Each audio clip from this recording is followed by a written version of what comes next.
بزرگوں کی تحریروں کو غور سے پڑھو اور اس پر عمل پیرا ہو جاؤ، تمہاری زندگی بہتر ہو جائے گی۔ بزرگوں کی لکھی ہوئی ایک ایک بات پتھر پر لکیر ہوتی ہے۔ جو بندہ علمی ذوق و شوق نہ رکھتا ہو، اس کے سامنے علمی گفتگو کرنا فضول اور بیکار ہے۔ بہتر اس کے سامنے خاموش رہا جائے تاکہ اپنی ذلت سے بچا جائے۔ آپ فرماتے ہیں، سوتے وقت پانی کم پیو، اس سے وزن میں اضافہ ہوتا ہے۔ کوشش کرو جب سونے لگو تو خالی پیٹ ہو۔ خالی پیٹ سے دماغ اور بدن کو طاقت ملتی ہے۔ آپ فرماتے ہیں، دوپہر کے وقت پیاز کے بغیر کھانا مت کھاؤ اور رات کو پیاز کھانے سے گریز کرو، کیونکہ رات کو پیاز بیماری کو اپنی طرف کھینچتا ہے۔ فحش خیالات اور فحش والے کام انسان کو بربادی کی طرف لے جاتے ہیں۔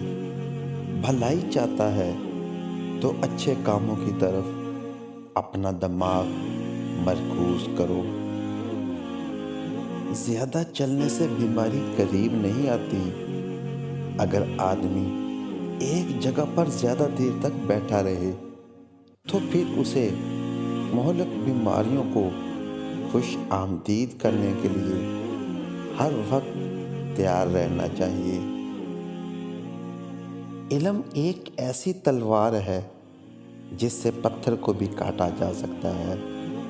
اگر علم کو صحیح طریقے سے حاصل کیا جائے تو یہ تلوار دنیا میں بھی سرخرو کر سکتی ہے اور آخرت میں بھی۔ جو بندہ خود کچھ نہ سیکھنا چاہے، اسے دنیا کا کوئی بھی استاد نہیں سکھا سکتا۔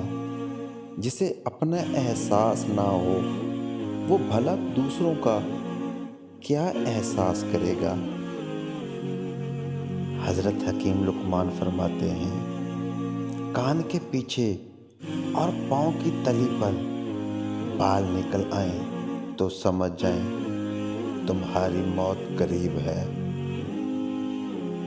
علم دولت سے 1000 گنا بہتر ہے، کیونکہ دولت ایک فرعون اور نمرود کی طرح ہے جو خود کو خدا تصور کرتی ہے، جبکہ علم تو پیغمبروں اور ولیوں کو دیا جاتا ہے۔